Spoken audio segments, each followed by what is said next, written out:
Euclidean Geometry, grade 12, Proportionality Theorems. You're in the right place. So this is the second video in this playlist. If you did not watch the first one, that's fine, I guess, because the first one has the proof of the proportionality theorem, the main one that they ask. So in this tutorial, we are going to cover things like the midpoint theorem, the theorem behind parallel lines, and we are also going to cover similarity.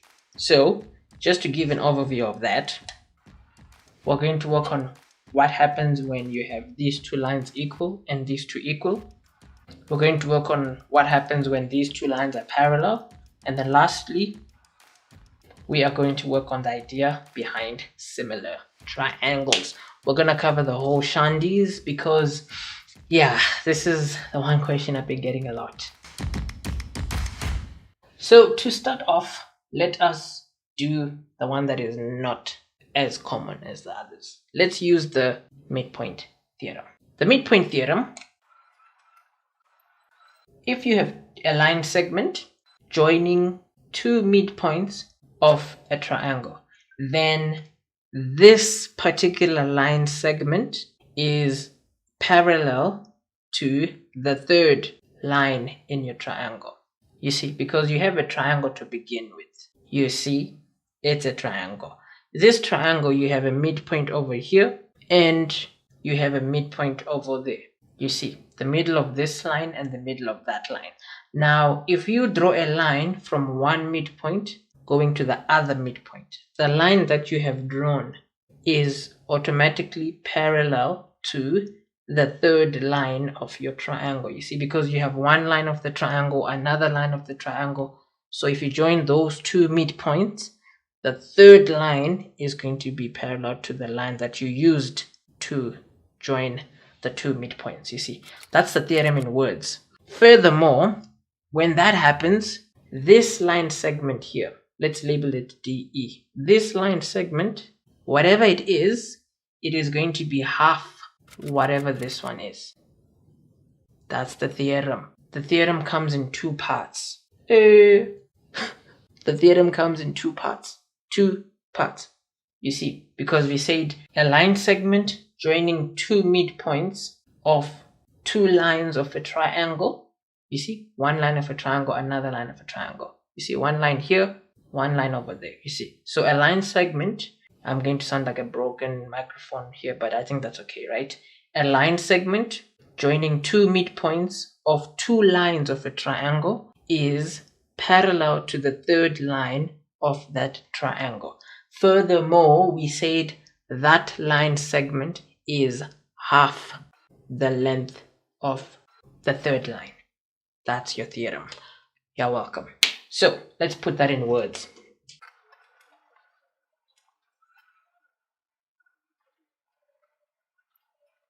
There we go. The line segment that you will be referring to remember two things. That's your midpoint theorem. It's not bad at all. You can see it is quite straightforward. The one thing to remember is you start off with one plane triangle. That plane triangle, you have a midpoint here.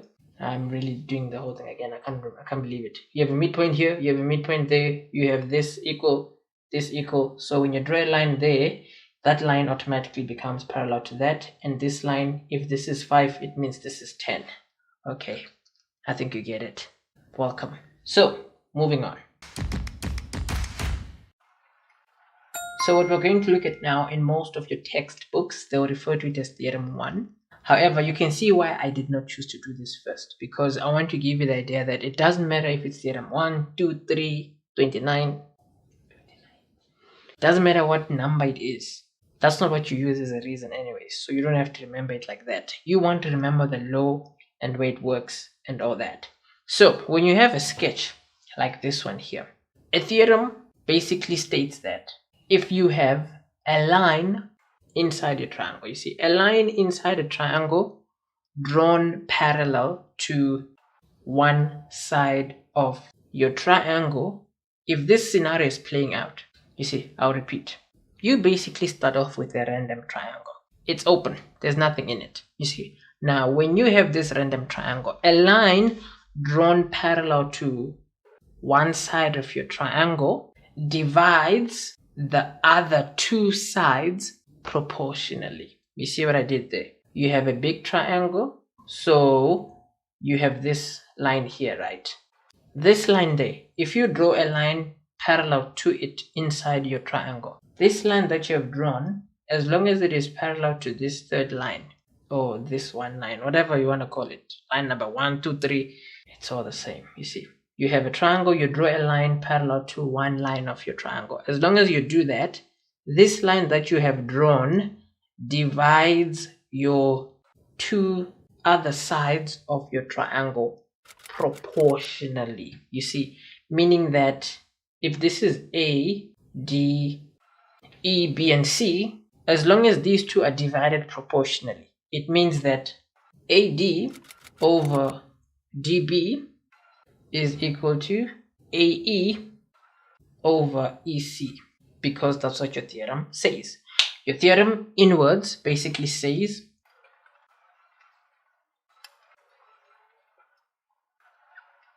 a line parallel to one side of a triangle that intersects the other two sides. You see, you're talking about this side here and this side there. You see, if it intersects the other two sides, then it divides those two sides proportionally, meaning the portion here over the portion there is going to be equal to the portion there over the portion over there. Now, obviously, once you have drawn a line inside here, then you eventually end up with ADE at the top and ABC as the big triangle. Now remember, with this parallel line and that one there, it means you now have corresponding angles, meaning you now have similar triangles, which is what we are about to work on now, which is the similarity theorem, which basically deals with similar triangles and how they're linked. So in the first tutorial in this playlist, we worked on this a bit. So here we're just going to slightly go a bit deeper, if that is even possible. We're going to go a bit deeper. And then we're also going to show a mini trick that you can use to remember the proportionality theorems stuff, you know, as in how this is going to be over that, which is equal to that over that. I call it what? The McDonald's face, I think. So that's what we're also going to showcase in the similarity theorem that we are going to touch on now. So you can see with these theorems, I mean, you can learn them, you can know them and understand them, but then the best way to go about knowing how to answer these in exams is to actually go through exam papers, you know, and bump into questions where these need to be used. So obviously on the past papers channel, I do go through full papers anyways. So for the Euclidean geometry questions, which you can just check in the timestamps, stuff like this is there. You see, so you can always go through that. We are going to touch on the similarity theorem now.